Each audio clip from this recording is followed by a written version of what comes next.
The night was cold and silent except for the whirring of the ER doors. Nurse Rachel Carter glanced up as the ambulance pulled in.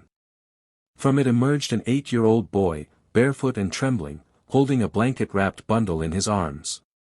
"Please," he begged. "My sister, she won't stop coughing." Rachel rushed to him. The baby, barely a year old, had shallow breaths and a high fever. "What's your name, sweetheart?" she asked gently. "I'm Noah." "She's Emma. Please help her." Rachel took Emma while paramedics checked Noah. He had bruises, old and new. Rachel's instincts kicked in. Something wasn't right. Hi. Just 5 days later, Rachel was stunned when Noah returned, again alone, carrying Emma. This time, she wasn't coughing. She was limp. Noah was crying. She fell. I think her head hit the floor. Rachel rushed them into trauma. The doctors worked on Emma, and Rachel noticed Noah's hands were scraped, and his shirt was torn. She knelt down. "Noah, can you tell me what happened?" He looked down, silent. "I can't. He'll be mad." That was when Rachel knew, someone was hurting them. Rachel contacted CPS quietly. Within hours, caseworker Mark Delaney paid a visit to Noah and Emma's listed address. The home was run down. Inside, a man named Derek, their stepfather, answered the door, half-drunk. "Kids aren't here," he muttered. Mark pushed past him. Upstairs, Noah sat by a cracked window, holding Emma tightly. "Don't take us," he whispered. "I'm here to protect you," Mark said, voice shaking. Noah's eyes filled with tears. "You promise?" Back at the hospital, Rachel sat with Noah as he sipped warm cocoa. Slowly, he began to open up. "Mom died when Emma was born. Derek got angry a lot. He says Emma ruined his life." Rachel's heart broke. "What about your dad?" "Died in a car crash. Derek married Mom after. I tried to keep Emma quiet so he wouldn't hurt her. I even learned to change diapers." Tears filled Rachel's eyes. "You've been so brave." Noah looked up. "I had to. She's just a baby." Doctors confirmed Emma had a mild concussion and pneumonia, both treatable. Rachel and Mark fought for temporary custody. A hearing was set for the following week. Rachel couldn't sleep. She thought of her own son, who was Noah's age, tucked safely in bed. And here was this little boy, who'd carried the weight of the world on his small shoulders. She looked at Noah the next morning. "You're not alone anymore." In court, Derek denied everything. "The boy lies. He wants attention." Noah stared at his hands. But when the judge asked if he wanted to speak, he nodded. "My mom used to sing to Emma. After she died, no one did. So I did. I did everything." "And Derek?" the judge asked. Noah hesitated. "He hit me. A lot. He didn't want Emma. He said I should have left her outside." Gasps filled the room. Rachel clutched Mark's hand. It was the day after the court hearing. The hospital corridors had gone quiet, and Rachel finally managed to take Noah and baby Emma out for a short walk in the garden. The fresh air seemed to lighten Noah's face, the first time in days she had seen a hint of a smile. But the peace didn't last.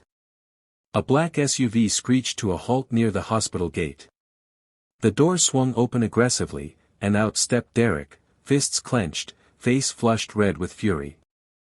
"There you are," he barked, pointing a trembling finger at Rachel. "You're the one poisoning my family against me." Rachel instinctively pulled Noah closer and placed her hand protectively around Emma's stroller. "Derek, you're not allowed to be near them," the court ordered. "I don't give a damn what the court said," he spat, stepping closer. "You think you're some kind of savior? You're a nurse, just a nurse.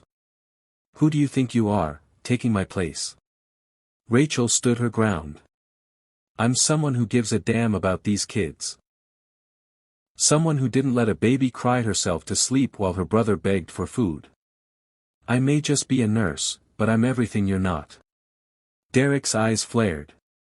He slammed his fist against the brick wall beside her, the sound echoing through the parking lot. You have no idea who you're messing with, he growled. I can destroy your job, your name, everything. You'll regret ever stepping into my life. Rachel didn't flinch. With calm, cold determination, she pulled out her phone. I'm calling the police.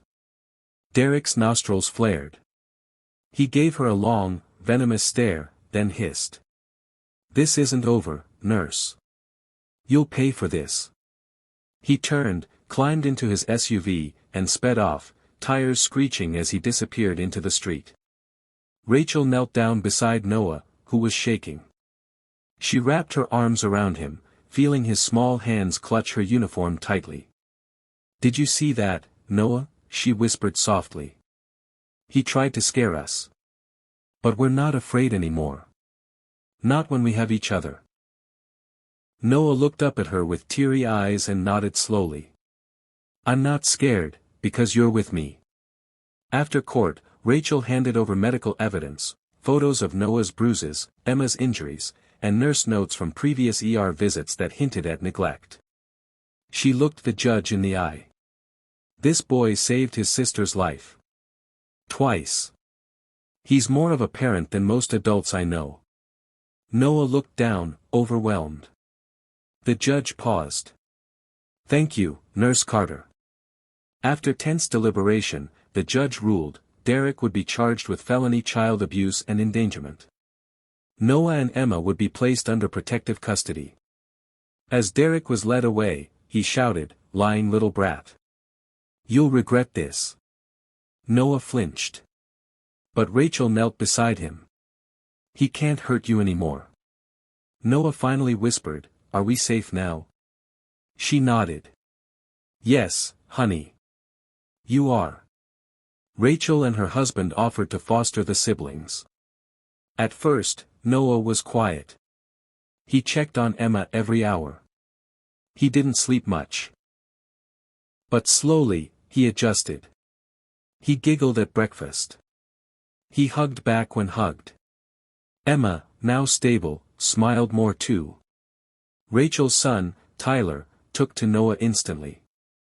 We're like brothers now, he said proudly. Noah grinned, unsure what that meant, but liking the sound of it. One night, Rachel found Noah sitting by the window. Whatcha thinking about? She asked. Mom used to say stars were angels watching over us. I think she sent you. Rachel wrapped an arm around him. Then I'm honored to be your angel. Noah leaned into her shoulder. Promise you won't leave? I promise. Forever. At school, Noah stood for show and tell. I want to talk about heroes, he said. Most people think heroes fly or wear capes. Mine carried my sister to the hospital, twice. He's me. The class applauded.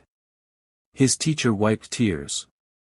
Rachel and Tyler cheered from the back. And Emma, now walking, clapped too. On Emma's second birthday, Rachel baked a big cake.